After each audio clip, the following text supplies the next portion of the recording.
Barrancos. ¿Cómo estás, Dora? Bien, muy bien, muchas gracias por la visita. Bueno, ya te conocíamos online, habíamos mirado tus videos, habíamos leído parte de tus artículos y en el día de hoy nos gustaría hacerte algunas preguntas en relación con tu tema y tu causa en torno al feminismo. Dora Barrancos es profesora titular regular de la Cátedra de Historia Social Latinoamericana en la Facultad de Ciencias Sociales de la Universidad de Buenos Aires. Ha sido directora del Instituto Interdisciplinario de Estudios de Género de la Facultad de Filosofía y Letras de la Universidad de Buenos Aires entre el 2000 y el 2009. Ha dirigido la maestría y el doctorado en Ciencias Sociales y Humanas de la Universidad Nacional de Quilmes y es directora del CONICET en representación de las ciencias sociales y humanas. Como historiadora, Dora Barrancos se ha dedicado a estudiar la agencia femenina y el feminismo en la Argentina. Estudia la participación de mujeres en el espacio público y estatal en sintonía con la protesta pública y la petición de derechos. Como mujer que ha ocupado cargos políticos relevantes y en su rol de intelectual comprometida, Barrancos se posiciona críticamente, logrando visibilizar por medio de la historiografía las luchas diversas de las mujeres. Muy bien, Dora, entonces vamos a atacar con algunas de nuestras preguntas que nacen del interés que tenemos en tu tema y en tu entrada en el diccionario de pensamiento alternativo. Podemos hablar de feminismo o de feminismos, por ejemplo, el latinoamericano, el francés, sí, tiene que ser en plural. No hay un feminismo, en verdad nunca ha habido un feminismo, aún con su nacimiento cierto en el siglo XIX, en lugares obviamente cada vez, yo diría, más incrementados a medida que los feminismos se iban extendiendo y tenían particularidades nacionales, ¿no? Siempre ha habido un cierto engarce con sociedades locales, con culturas determinadas, etc. De modo que podríamos decir que hay una gran vertiente que es el feminismo, pero es una pseudopódica manifestación en la lucha por los derechos. Y además se constituyeron ya corrientes diversas a medida que maduró el propósito y maduraron y se tornaron más, yo diría, eficientes los grupos colectivos, de modo que en realidad también se adoptaron puntos de vista que son divergentes y que no es necesario pensar que las feministas tuvieran plena conciencia de las divergencias que suscitaban sus propios enunciados, ¿no? Más que sus enunciados, yo diría lo que subyacía. Por ejemplo, ha habido siempre una corriente de tono más liberal, de tono individualista, que ha arraigado en el área anglosajona, es una manifestación del feminismo que en alguna medida tiene un cierto régimen de radicalidad, aún mayor que la mera expresión de ciertas nociones liberales, y por el otro lado, digamos, han florecido en el área anglosajona términos más liberales del feminismo, ¿no? Aún también se han manifestado en esa área propuestas que estaban más cerca del marxismo. O sea que ya vemos que tenemos por lo menos ahí tres grandes perspectivas, y dentro de esas perspectivas, para todavía complicar bien la cuestión de los feminismos, es que tenemos feminismos que podrían ser llamados, bueno, hay una manera de tratar esto que lo ha hecho, para mi gusto, con mucha perspicacia, lo ha hecho Karen Offen, ¿no?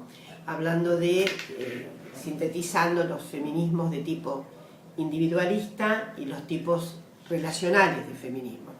A los tipos individualistas en general se los ve muy adheridos a las corrientes liberales, y a los feminismos de corte relacional, que son muy típicos, por ejemplo, esos feminismos en Argentina.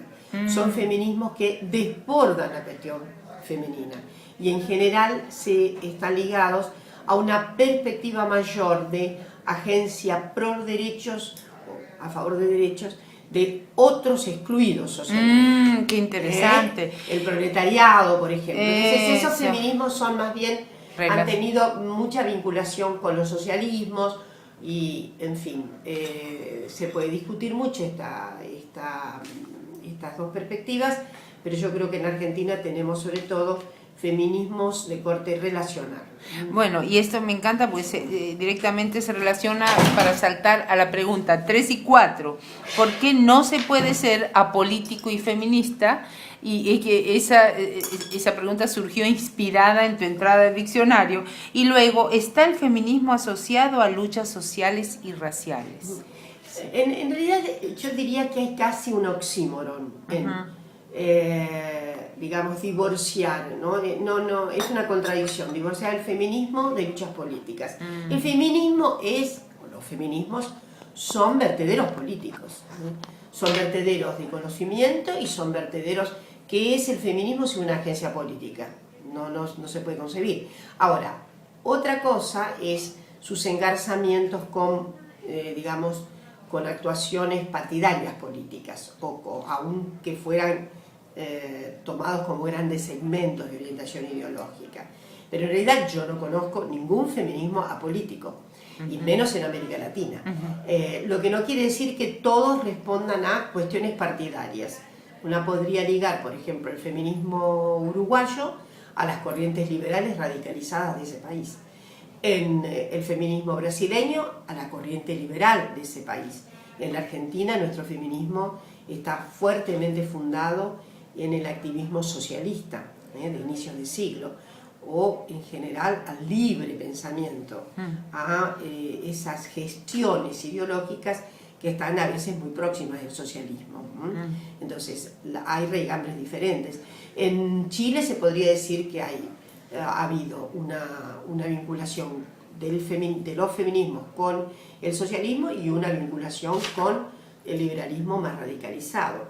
Y así podríamos ir tomando otros ejemplos. Pero sí, el nuestro, el de la Argentina, es particularmente tiene una tradición de feminismo relacional, siempre vinculado a cuestiones políticas mayores, aunque no estrictamente se acomodara a las ópticas partidarias. Eso puede llevar a muchas tensiones partidarias en el sentido de los partidos políticos. Sí, y bueno, entonces salto también, ya que hablaste de Chile y de Argentina, a la pregunta 8.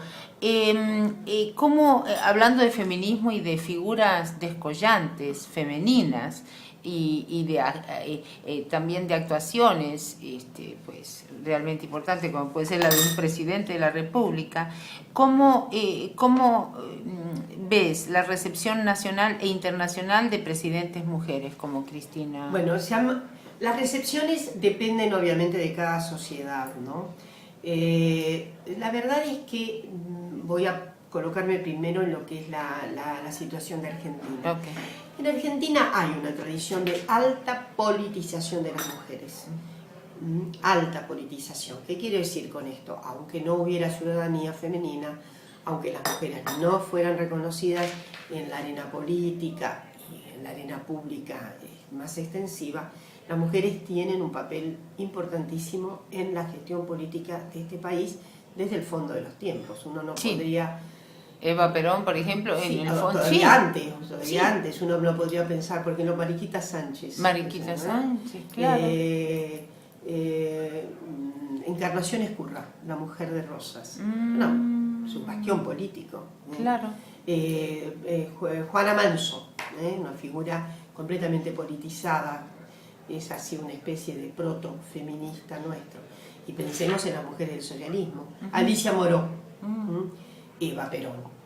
Entonces, hay una larga tradición de fulgores femeninos en la política, aunque no tuvieran reconocimiento. Entonces, en segundo lugar, la presidenta argentina, Cristina Fernández de Kirchner, es un cuadro político que viene de, digamos, de los mismos cauces de radicalidad de los años 60 y 70. De modo que tiene una forja como cuadro político notable.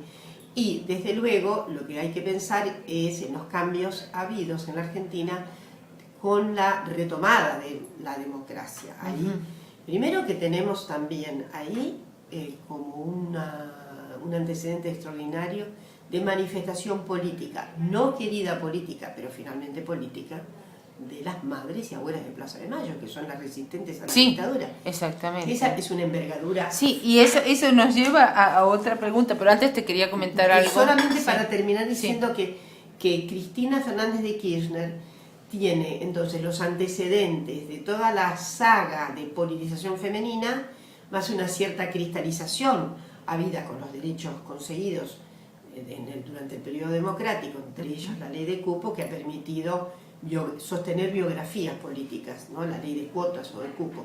Y luego, digamos, yo diría, más allá de ciertas resistencias de la misoginia criolla, me parece que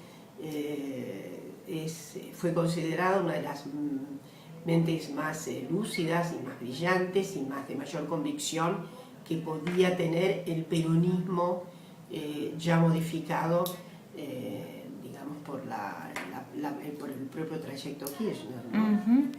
Muy bien. Entonces sí, decía que salto entonces a otra pregunta, siguiendo el flujo de tu conversación, que es, ¿cambió la dictadura militar el rol de la mujer en la familia argentina, especialmente en la agencia de las madres de Plaza de Mayo, madres y abuelas, ¿no? Sí. Claro que cambió porque se trató de una tragedia colectiva en gran medida inesperada, ¿no?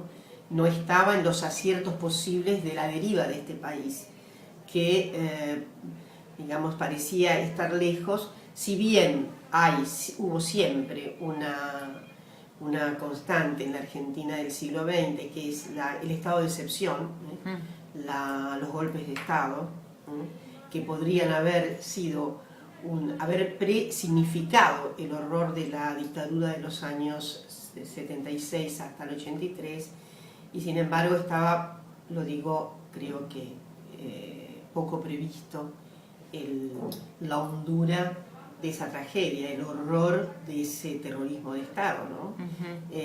Pero claro, teníamos el antecedente en la Argentina de muy pocas virtudes democráticas, porque el Estado de Derecho casi no existió. Yo viví más de la mitad de mi vida fuera del Estado de Derecho, en donde las posibilidades de una vida autónoma y libre estaban muy retaseadas, y tiene muchísimo que ver, obviamente, con los combustibles de radicalidad del periodo. Era un país en donde en los años 60 y 70, sobre todo las formaciones más jóvenes, consiguieron una alianza importante con los sectores populares, en orden también a una serie de cuestiones que son internacionales y algunas que son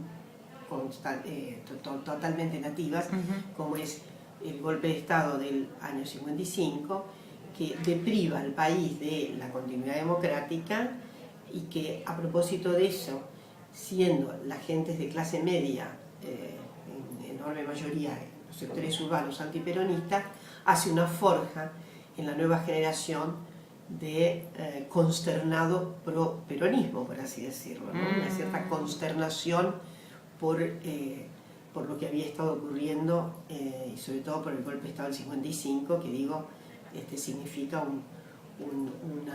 una circunstancia muy severa para los sectores populares que habían acompañado el peronismo, ¿no? Y las condiciones políticas, ¿no? El peronismo estaba prohibido de ejercerse públicamente, entonces eso significó un conato de enorme rebeldía en la época, que se sumó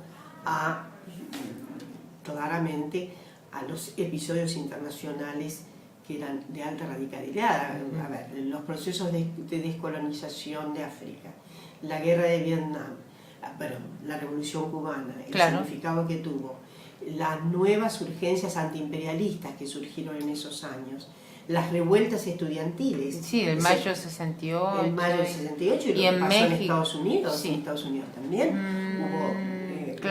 Se vivieron unos episodios. Bueno, todas esas circunstancias forjaron una especie, yo diría, de telón de fondo para que se abrevara en la Argentina yo diría, un régimen de pensamiento, los jóvenes abrevaran en la Argentina un régimen de pensamiento radicalizado, ¿no? Entonces, Esto con el advenimiento del golpe de Estado de 1976, obviamente esto significó un antes y un después dramático en la Argentina. Y hay que pensar las convulsiones que sufrieron comunidades y familias, claro, en un país que tiene el número que tiene de personas desaparecidas. Y que pues, aún hoy, sí, exactamente, aún hoy sigue siendo, es cierto que el país que lleva la delantera en los horrores de crímenes, desapariciones es Guatemala, pero la Argentina es el segundo país en América Latina que ha sufrido yo diría, los efectos del terrorismo de Estado. Esto es cuando el Estado se constituye como una fuerza paramilitar, cuando abandona la legalidad y cuando captura, secuestra personas, las tortura, las mata y las hace desaparecer para siempre. Y no solamente eso, sino que captura a sus niños. Piénsese que este es un país en donde todavía se están buscando más de 400 personas que han sido víctimas del secuestro en campos de concentración o aún en falsos enfrentamientos, porque la falsificación del enfrentamiento para justificar que se mataba a militantes ha sido moneda corriente. Entonces quiere decir que es un país trastocado profundamente, profundamente convulsionado, donde no es posible pensar que las familias fueran las de antes, aún porque si se hacen biopsias zonales, por así decir, se va a encontrar que, en fin, cada 40, 50 personas probablemente haya 1 o 2 personas desaparecidas en la Argentina. Sí. Es muy probable, ¿no? Claro que sí. Entonces esto es, digamos, o perseguidas por lo menos, ¿no? En fin, pero el problema de la desaparición forzada es uno de los más de los más estremecedores que tiene América, ¿no? América Latina en su conjunto, ¿no? Digo, Guatemala, es probable que Haití tenga una presente también trazos tan angustiosos o angustiantes como lo de Argentina en materia. Bueno, ¿y Chile?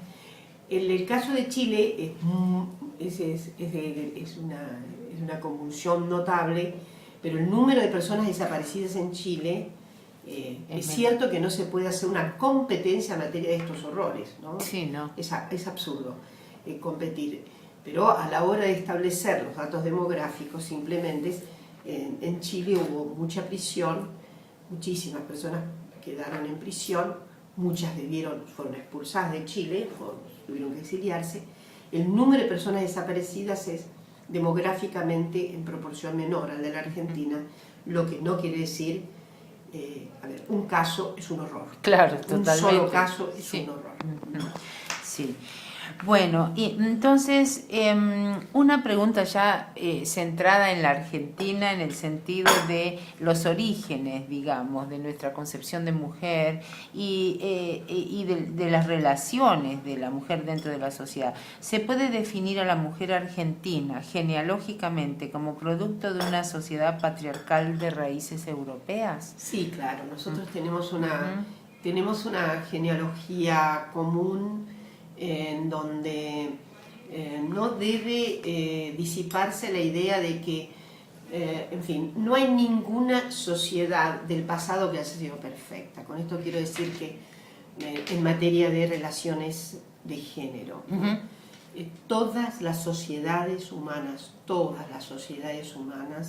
tienen una cierta equivalencia con relación a las asimetrías, a las jerarquizaciones de las relaciones de género. Es decir, no conocemos ninguna sociedad del pasado, pueblos originarios, antiguas civilizaciones del pasado latinoamericano que hayan tenido hayan vivido una equidad entre los sexos. Ha habido zonas, digamos, o fragmentos o segmentos de esos pueblos originarios que pudieron estar un poco menos, en donde pudo haber una distribución un poquito más equitativa de funciones y papeles, pero en todas las sociedades del pasado ha habido inequidad de género. Eso hay que poner sobre la mesa. No hay ninguna sociedad Valparaíso en materia justamente porque todas han pasado pasajes tremendos acerca de la inequidad, ¿no? Sí, lo que hay de renovado en el siglo XIX es una, y que evidentemente tiene sus transformaciones en el siglo XX, y es lo que podríamos llamar un nuevo ejercicio potenciado del patriarcado en el siglo XIX, porque es el siglo de advenimiento de los códigos civiles. Claro. Y entonces los estados-nación de América Latina, todos van a consagrar la inferioridad jurídica de las mujeres. Este es un punto de vista inexorablemente común en todas nuestras sociedades, en todas nuestras naciones. Siempre decimos que nuestras sociedades se jerarquizan, desde el punto de vista del ejercicio, se jerarquizan las relaciones de género a favor de los varones, bueno, desde luego porque ha habido también una gran influencia europea contemporánea sobre, sobre las ratios, sobre las racionalidades del nuevo Estado-Nación en América Latina, que lo primero que hacen en verdad es tener derecho privado. El derecho público viene de mucho después. Lo primero que consagran es el derecho privado. Los códigos civiles se anticipan a cualquier otra manifestación de lo público en América Latina. Es decir, que lo que se ordena es canónicamente la vida privada. ¿Y qué es eso sino un ordenamiento de las relaciones de género? Entonces, el patriarcado tiene una, reverbera de una manera mucho más expresiva desde la segunda mitad del siglo XIX en adelante, donde hay regulaciones de las conductas, hay normas, hay imposibilidades impuestas normativamente. Una mujer casada no puede educarse sin el consentimiento del marido. Una mujer casada no puede comerciar si no tiene consentimiento del marido. Una mujer casada no puede ir a dar testimonio en los tribunales, en los estrados judiciales, si no es con consentimiento del marido. Una mujer casada, dueña de propiedades, depende de la tutoría del marido, aunque sea propietaria, porque no puede enajenar, no puede gerenciar sus bienes, sino a través del marido. Es el marido el gerente de sus bienes. Entonces, estamos hablando de un fortalecimiento extraordinario del patriarcado a fines del siglo XIX. Claro. Entonces, ese patriarcado evidentemente va a ser inexorable respecto de lo que de la expectativa femenina, que es una expectativa en donde no se pueden hacer, las mujeres están impedidas, inclusive de ir a la universidad, lentamente lo van a hacer, desde luego, capilarmente, y luego la imposibilidad de ser ciudadana, la imposibilidad de poder votar, la imposibilidad de tener cargos públicos, la imposibilidad obviamente de desempeñarse en el ciclo público, porque es la garante estratégica del hogar. Entonces la mujer se convierte en aquella construcción idealizada que corresponde tanto a la literatura inglesa de el ángel del hogar. Claro, sí, que está en las coplas, además en las coplas españolas, sí, que es como la figura trovadoresca de la mujer, que es como la santa, la diosa, el ángel y a su vez la enamorada, ¿no? Pero intocable. Es tan intocable porque además, por otra parte se le confiere una moral, es una verdadera contradicción, la construcción acerca de la moral. Porque la moral pública es la moral de los varones, que tiene un doble estándar, ¿no? Entonces, a los varones les está permitido todo. O sea, el patriarcado fija una cierta norma moral que se infringe a todo momento. Porque ¿qué hacen los varones? Acosan, pueden tener amantes, pueden tener primero, segunda y tercera casa, etcétera, etcétera. Y todo eso les es prerrogado, inclusive es una marca de su masculinidad. Un distinguido hombre público tiene una sólida vida privada, muy poliédrica, ¿no? Sí. Ahora, una mujer pública es una prostituta. Claro. Es exactamente lo contrario de un gran hombre público, ¿no? Entonces, las mujeres tienen un estándar durísimo de conducta moral, que no quiere decir que no haya podido ser socavado. Siempre ha habido mujeres dispuestas a abdicar de la canónica vida moral, pero lo han hecho a costa de muchísimos sufrimientos. Exacto, ¿no? el costo es grande. Y el costo es muy grande, es la exoneración de la vida. En algunas comunidades esas mujeres se tienen que ir a otros lugares. Y ha habido excepciones, ha habido mujeres que han podido tener una vida privada muy interesante, digámoslo, muy transgresora, y no fueron escrutadas con enorme rigor, pero son excepcionales. Una de ellas, por ejemplo, en el siglo XIX, Mariquita Sánchez, es una figura extraordinaria que se permitió deslices, etcétera, etcétera, y que en realidad fue colocada en una circunstancia que recibió menos sanción moral que otras de su misma calaña, por así decirlo. Pero en el inicio del siglo XX, digamos finales del siglo XIX, las restricciones son muy severas, las mujeres conocen solo un hombre, se tienen que casar vírgenes, etcétera, etcétera, etcétera. Eso acompaña también el desarrollo de las clases medias. No olvidarse que el siglo XIX, digamos en Occidente, es el siglo de triunfo de la burguesía con las morales condicentes a ese nuevo estatuto, ¿no? En donde evidentemente hay una regulación de la conducta sexual de la mujer no conocida, por ejemplo, en el siglo XVII y XVIII en los mismos segmentos sociales. La aristocracia tenía mucha más permisividad con relación a las franquías sexuales de las mujeres que en el siglo XIX. En el siglo XIX hay un cerramiento, hay una fijación de sentidos, bueno, y otras cuestiones, hay construcciones del ensayo psiquiátrico, por ejemplo, pongamos por caso el célebre Krafft-Ebing, ¿no? El famoso psicopatólogo que decía que la cuestión del placer sexual en las mujeres era un total desconocimiento. Solo las mujeres de muy poca educación podían estar en estado de... en la isotopía del goce.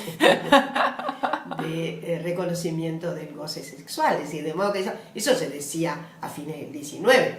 Y era una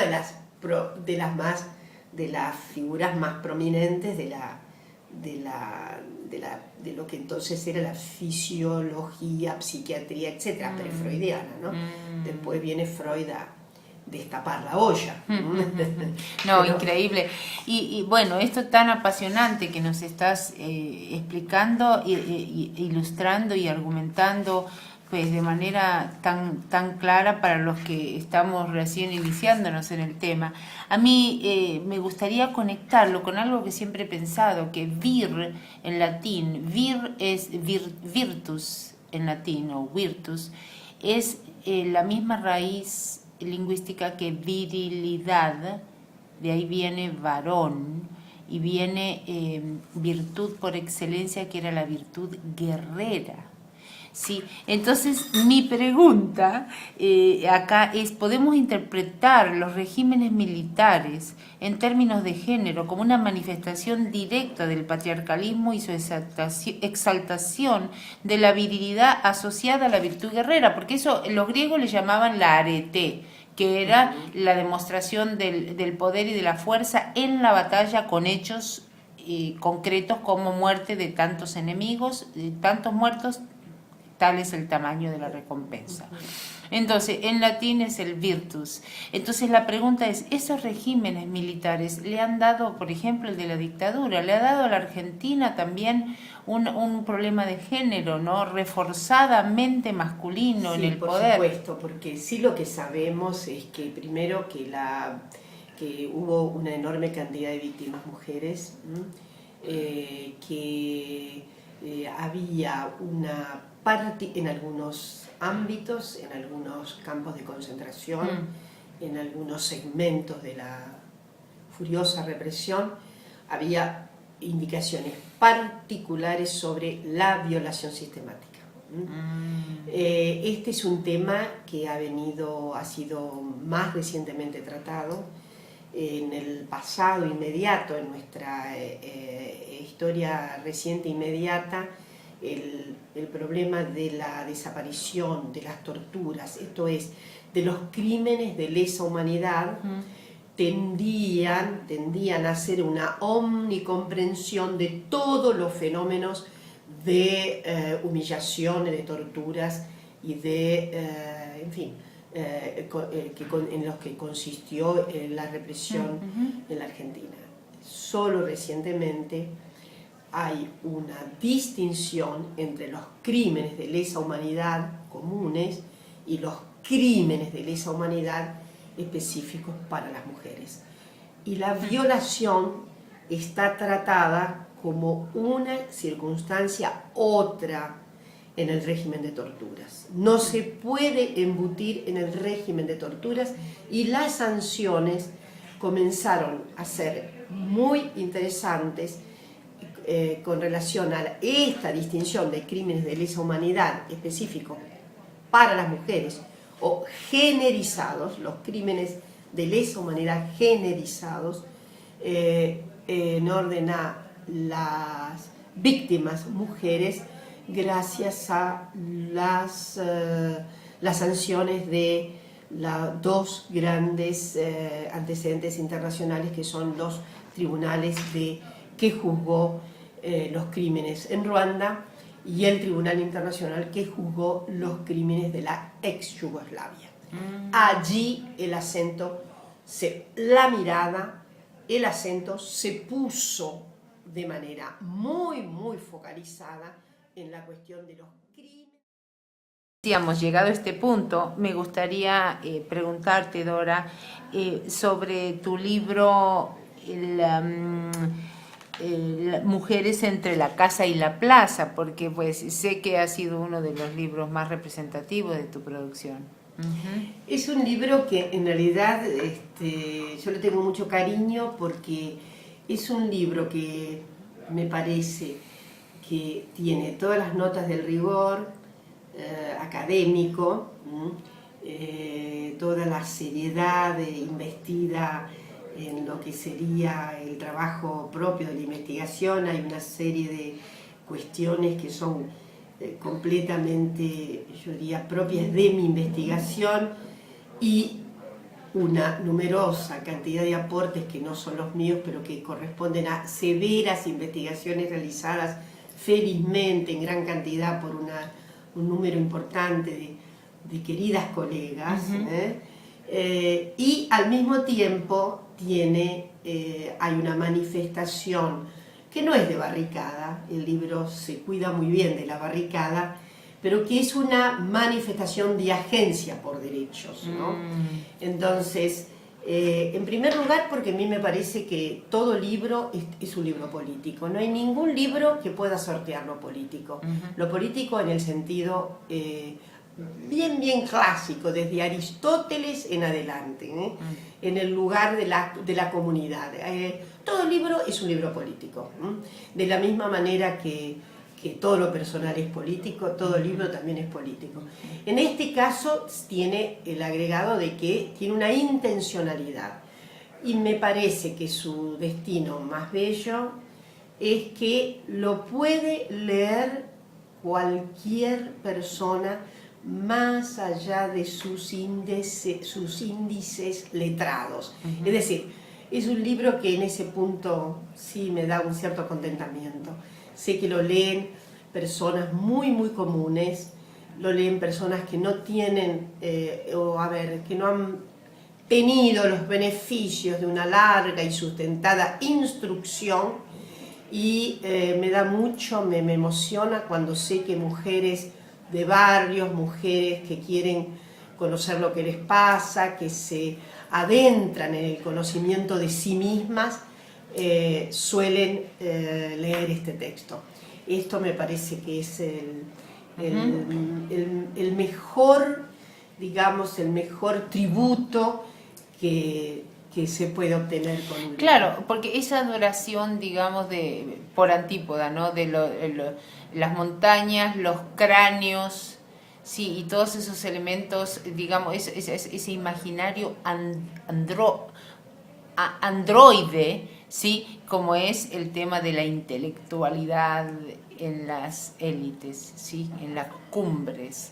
Es también un tema que va en contra de democratización de la educación y es también un tema de género, en última. Así es. ¿Cierto? Sí, he cuidado en este texto, he cuidado mucho afinarme con un tipo de lenguaje. Primero, la característica misma de la colección lo imponía. Pero más allá de la característica impuesta por la colección, a cargo de un querido colega, Jorge Hellman, también me impuse que el vocabulario fuera desentrañable, que el vocabulario no perdiera esa masa fundamentada de significado, pero que fuera coloquial, que ingresara a lo que podrían ser el orden simbólico cotidiano. Esta fue una preocupación que yo tuve y creo que ahí más o menos, sobre todo porque al final se hace un repaso sobre todos los derechos que se han conquistado. El libro ya ha quedado un poco viejo porque nosotros tenemos ahora una conquista de derechos que no estaba en el libro. Inclusive la nueva ley que tenemos contra todas las formas de violencia, que es la 26485, apareció después. Tenemos 2 leyes nuevas notables en este país: la ley de matrimonio igualitario, que posibilita a las personas del mismo sexo casarse en igualdad de condiciones, y una ley que es notable, que sé que para los espíritus norteamericanos probablemente no tiene por ahí el mismo significado, en el sentido de que la perspectiva de leyes federales en Estados Unidos no tiene la misma raigambre que tiene para nosotros una ley nacional, ¿no? Claro. Entonces hay que pensar que para nosotros una ley nacional es una ley de peso importantísimo que impone su contenido normativo en todo el país y que nadie se puede hacer distraído, y es la ley de identidad de género. Esa ley de identidad de género, lo mismo que la 26485, es una ley nacional, entonces no hay adecuaciones de las leyes federales, claro. Las leyes provinciales no tienen que hacer sí. adecuaciones. Esta es una cuestión importantísima, la ley de identidad de género, que quiere decir que notablemente voy a arrogarle al feminismo ese estado de ser una agencia que permitió el despertar de otras agencias, de las sexualidades disidentes, ¿no? Otras manifestaciones, las personas gays, las lésbicas, las trans, en fin, en su notable manifestación de identidad, han conseguido un paso gigante con la ley de identidad de género, que quiere decir que una persona trans, por ejemplo, una persona travesti, que no quiere llamarse más a la manera que el registro civil le dio su connotación sexual, naciendo de sexo masculino, cambia completamente su orientación sexual, genera una fórmula de travestismo, una modalidad, una sensibilidad, es una connotación subjetiva de travestismo, y puede ir al registro civil y decir: yo me llamo fulana de tal. Y no hay en el medio un acto judicial que lo autorice. La mera presentación de las personas en el registro civil es otra cuestión que tal vez en Estados Unidos no se sepa muy bien, porque Estados Unidos no tiene esa necesaria registro de identidad, ¿no? En cambio, en nuestros países latinoamericanos la identidad se hace por un registro, por una manera de existir civilmente, que es una tarjeta de identidad, ¿no? Entonces eso no existe en Estados Unidos, ¿no? Pero nosotros sí, todos nuestros países tienen lo que se llama la identidad, un cartón que nos da identidad, un DNI, ¿no? Sí, claro. Que nos da identidad. Entonces allí es donde están consagradas las fórmulas que nos dan lo que se supone es la existencia civil nuestra, ¿no? Donde nacimos, la nacionalidad que tenemos, nuestro nombre completo, sexo, etcétera, etcétera. Y con la ley de identidad de género se puede obviamente modificar ese registro de identidad manifestando simplemente la transformación que ha sufrido nuestra identidad, ¿no? Bueno, maravilloso. Ya estamos promediando entonces por esta vez el límite de nuestra conversación, y me gustaría muchísimo pedirte un mensaje para las jóvenes estudiantes, sobre todo las jóvenes estudiantes que tenemos en Allegheny College, que yo sé, porque ya he tenido con ellas clase y hemos debatido, que están muy interesados en el tema de género. A las muchachas mucha fuerza, mucha energía, mucha autodeterminación. Yo sé que nos falta en ese país, pero la idea fundamental de que construyéndonos una individuación soberana, estamos construyendo también un porvenir mucho mejor para las relaciones democráticas, ¿no? Las mujeres tienen que construir soberanía de sí, y esto es el episodio fundamental para que haya una vinculación democrática con los varones. La subalternancia, los sometimientos son indignos de nuestra condición femenina. Por lo tanto, decirles a las muchachas mucha fuerza, mucha energía, mucha autodeterminación, mucho uso de la libertad personal, y también no olvidarse que hay detrás de nosotras, detrás de ustedes, una enorme suma de luchas que han tenido las feministas.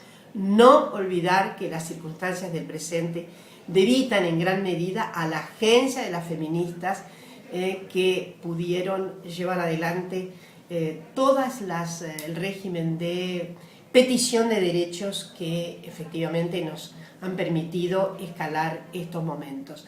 No olvidarse jamás, sobre todo, de las que más sufren, no olvidarse de unas relaciones muy de alta solidaridad con las mujeres que sufren, con las mujeres de otras etnias, con las mujeres que todavía esperan el grado de dignidad que queremos.